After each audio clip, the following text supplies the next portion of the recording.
তো রাত হয়ে গেল, ওই বাড়ি থেকে তো কেউ আমাকে একটা ফোন করলো না, তাহলে সব মিথ্যে ছিল। সুদীপা কোথায় জিজ্ঞেস করছি না সুদীপা কোথায়? এটা একটা কথা না ধরে হলো। আপনার কেন মনে হচ্ছে যে এত রাতে সুদীপা আমার সাথে থাকবে? লাস্ট একটা মন্দিরের সামনে থেকে সুদীপা আপনার গাড়িতে উঠেছিল। আর কিছুক্ষণ পরেই ঘরে থেকে বাড়াইলাম, বাড়াইয়া যাবা এখন খেতে। খেতে দেখি জ্বর মানে অনেক লম্বা লম্বা হয়েছে। লম্বা মানে কি একাউন্ট করা হয়েছে। খেতে গেতেছে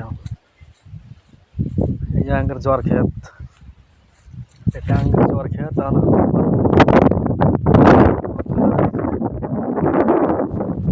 কষ্ট লাগে ভাই, বাড়তে গেলে আরে বুক জামা লাগে, এত কষ্ট সহ্য হয় নাকি ভাই?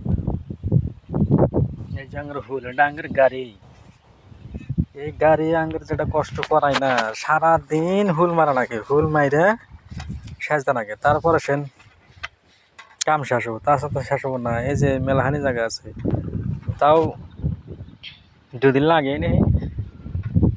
আই কেনা তো দিনের ঘাস হয়েছে, আই কেনা তো আই গেলে গেলে ভালো হয়।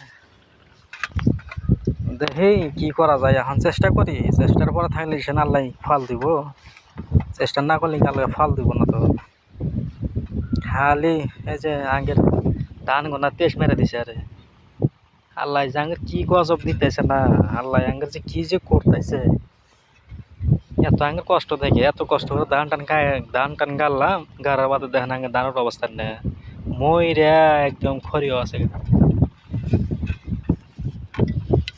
আল্লাহ যেটা করবোই, হ্যাঁ ওটাও বই, মানুষের যেটা কষ্ট কষ্ট থাকবোই। অ্যাকচুয়ালি ভালোই হয়েছে, মাইসে মেলা আরাম পাইলো। এ ধান কাটে না, ধান কাটা ধান মলা কত কষ্ট, মহিলা মেশে আরাম পাইলো, বেটা ছেলে মেশে আরাম পাইলো, একটু খাওয়ার কষ্ট পেটে, তাছাড়া তো কোনো কষ্ট নাই।